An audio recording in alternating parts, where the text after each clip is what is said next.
Ferguson with ArmorCode here, and I'm sitting down with Karthik, our Chief Security and Trust Officer with ArmorCode.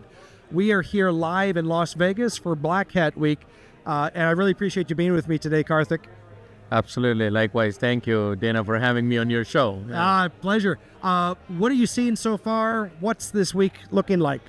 You know what? I think a lot of high energy in Vegas for sure, right? And I think every year as Black Hat progresses, it feels like more and more people come down, more and more activities go on. But one thing seems to be constant, when you think of it, right? It is about, people and the events revolves around what's relevant in that time frame, right? Yeah. And I think right now it's all about AI and AI security. Oh, yeah. And being in the PBC Community Connect event today, I had the panel today about rethinking risk as the world embraces AI. That's right.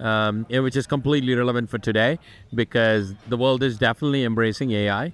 And as we have started to see, not only on using AI for productivity purposes or, monetization on data, but a lot more shift has happened in the last year, or at least in the last 9 months, in terms of development and software being generated more and more with the help of AI capabilities. Oh, yeah. So, obviously, as security practitioners want to be enablers, and as part of being wanting to be an enabler, you need to be able to embrace the AI in the code generation and development lifecycle, and which means that you better be ready to secure them as well.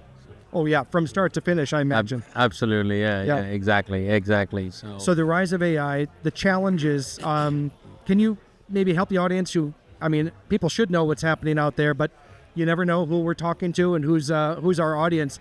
What are just a handful of some of those AI code-generated challenges and pains that businesses are experiencing? Yeah, definitely for one, it's the velocity in which the code is being generated, number one. Yep. Number two, these models are trained with the publicly available code snippets, right? So the model training is through that. So which means a good and bad goes into that, right? There's a lot of I would say in the world, there are a lot of code that is very good and a lot of code that is not good. Yeah. Vulnerable code has been out there. Malicious code has been out there, right? Those things are also being ingested to be trained through the model, right? So by virtue of us leveraging those things, we do run the risk of inheriting some of those vulnerable codes into play, right? So obviously velocity is number one. Number two is you can trust everything that you're going to get from an AI code generation tools, right? Yep. Number three is basically people don't necessarily, follow hygiene and cleanup and all of that, aspects of it, right? Yeah. And fourth is compliance, right? You are, as a company, you're obligated for compliance requirements, right?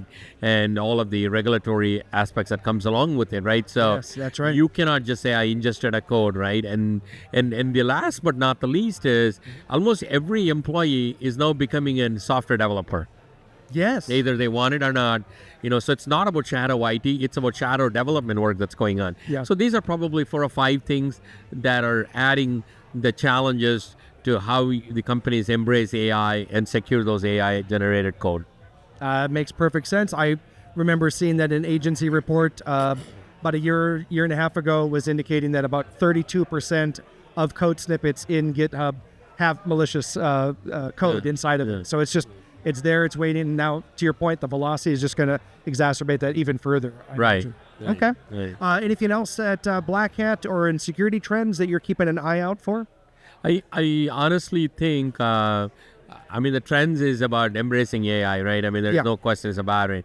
But then also think of it as a lot of automated tooling capability, right? Security tooling is also maturing quite a bit. Oh, sure. So for sure, even though companies may have tool fatigue, but there are a lot of modern technologies and capabilities that are able to handle that pieces, right? And without tooling, without automated capabilities, it's humanly going to be impossible for us to be able to secure the next frontier in our technology landscape. So that makes sense. Yeah. Well, thank you for coming out to the desert, Karthik. I appreciate that.